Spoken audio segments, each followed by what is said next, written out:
मानाची। सांगली जिल्ह्यातील मिरज तालुक्यात एक अनोखे गाव आहे। या गावामध्ये 28 वर्ष झाली एक परंपरा गावकऱ्यांकडून जपली जात आहे। या ठिकाणी हनुमान सप्ताह अखंड ज्ञानेश्वरी पारायण सोहळा आयोजित केला जातो व या गावातील सर्व नागरिक गुण्या गोविंदाने या सप्ताहात सहभागी होतात। 8 दिवस चालणाऱ्या या सप्ताहामध्ये गावामध्ये चुली पेटत नाहीत। सकाळ संध्याकाळ स्वादिष्ट भोजन प्रसाद असतो। त्यामुळे हा सप्ताह म्हणजे येथील नागरिकांसाठी एक विशेष पर्वणी असतो। या वर्षीचा सप्ताह आजपासून म्हणजे 26 मार्चपासून सुरू झाला आहे। व्यंकोचीवाडी हे मिरज तालुक्यातील गाव तसे एरंडोलीचाच भाग, मात्र या गावाने आपले वेगळेपण जपले आहे। जेव्हापासून या गावामध्ये हनुमंत महाराजांची सेवा केली जात आहे तेव्हापासून या गावावरील अनेक संकटे दूर झाली आहेत, असे आयोजनकर्त्यांकडून नागरिकांकडून सांगितले गेले आहे।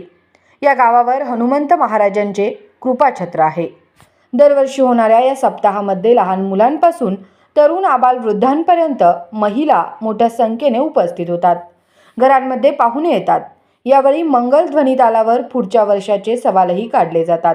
त्यामुळे हा सप्ताह या गावासाठी मंगल पर्वणी आहे आणि विशेष म्हणजे या सप्ताह निमित्ताने गावामध्ये एकोपा शांतता नांदते आणि यामुळे संपूर्ण गाव निर्व्यसनी असल्याचा दावा यावेळी गावकऱ्यांनी केला आहे।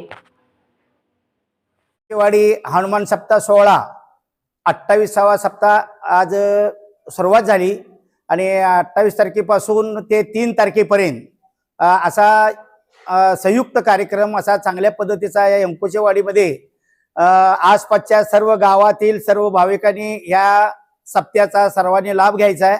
आणि दुसरी गोष्ट 28 वर्षे झाली हा सप्ताह अखंड असा चालू आहे। गावामध्ये कुठलीही म्हणजे अन्न क्षेत्र म्हणजे अन्न कुठलेही शिजवलं जात नाही आणि ह्या सप्त्यामध्येच 9 दिवस अन्न चालू असते। सकाळ संध्याकाळ महाप्रसाद चालू असते। गावात कोणीही चूल पेटवत नाही। असे ह्या सप्त्याचं वैभव मोठं आहे आणि सर्व भाविकांनी या सप्त्यात येऊन सहभाग घ्यावा आणि अशीच सगळ्यांना सेवा करण्याची संधी द्यावी एवढंच बोलतो थांबतो। इथं मी बाबा सुनिकाम व्यंकोचीवाडीतील हा सालाबाद प्रमाणे चालत असलेला 28वा हनुमान सप्ताह सोहळा आम्ही आज सुरुवात करत आहोत आणि हा सप्ताह 9 दिवस अगदी आनंदाने भक्तिमय मोठ्या उत्साहात साजरा केला जात असतो।